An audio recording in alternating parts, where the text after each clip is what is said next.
తాకట్లో ఉన్న మీ బంగారాన్ని విడిపించి ఆ రోజు ఆన్లైన్ రేటుకి కొంటాం. Sharma gold company. దివంగత మాజీ సీఎం ఎన్టీఆర్ వర్ధంతి సందర్భంగా కుటుంబ సభ్యులతో పాటు సినీ రాజకీయ ప్రముఖులు హైదరాబాద్లోని ఎన్టీఆర్ ఘాట్ వద్ద నివాళి అర్పించారు. నందమూరి బాలకృష్ణ, రామకృష్ణ, జూనియర్ ఎన్టీఆర్, కళ్యాణ్ రామ్ ఎన్టీఆర్ ఘాట్ వద్ద నివాళులు అర్పించారు. ఈ సందర్భంగా తండ్రి నటనను తనయుడు బాలకృష్ణ గుర్తు చేసుకున్నారు. నటనలో ప్రయోగాలు చేసిన నటనా ప్రావీణ్యుడు ఎన్టీఆర్ అని బాలకృష్ణ తెలిపారు. ఆయన విప్లవాన్ని తీసుకువచ్చారని అన్నారు. కష్టజీవుల కన్నీళ్లు, అన్నార్తుల ఆకలి నుంచి టీడీపీ పుట్టిందని చెప్పారు. పేదలకు ఉపయోగపడే పథకాలను ఎన్టీఆర్ ప్రవేశపెట్టారని గుర్తు చేశారు. ఆయన అంటేనే నటనకు నిర్వచనం, నవరసాలకు అలంకారం అని కొనియాడారు. ఆయన ఒక వర్సిటీ, జాతికి మార్గదర్శకమని చెప్పారు. ఎన్టీఆర్ లాంటి వారికి మరణం ఉండదని పేర్కొన్నారు.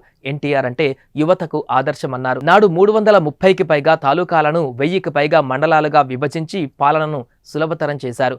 2 రూపాయలకు కిలో బియ్యం తీసుకువచ్చి పేదల కడుపు నింపారన్నారు.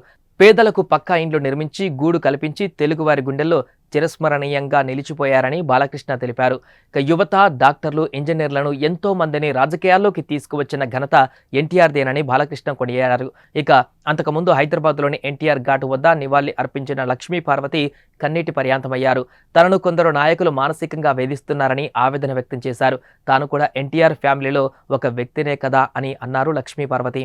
ఏ ప్రభుత్వం అయినా సరే ఆయన ప్రవేశపెట్టిన పథకాలు ఎంతో సాహసోపేతమైనవి, ఎంతో ఉపయోగకరమైనవి, అలాగే ఎంతో సానుకూలమైనవి ప్రజలకి.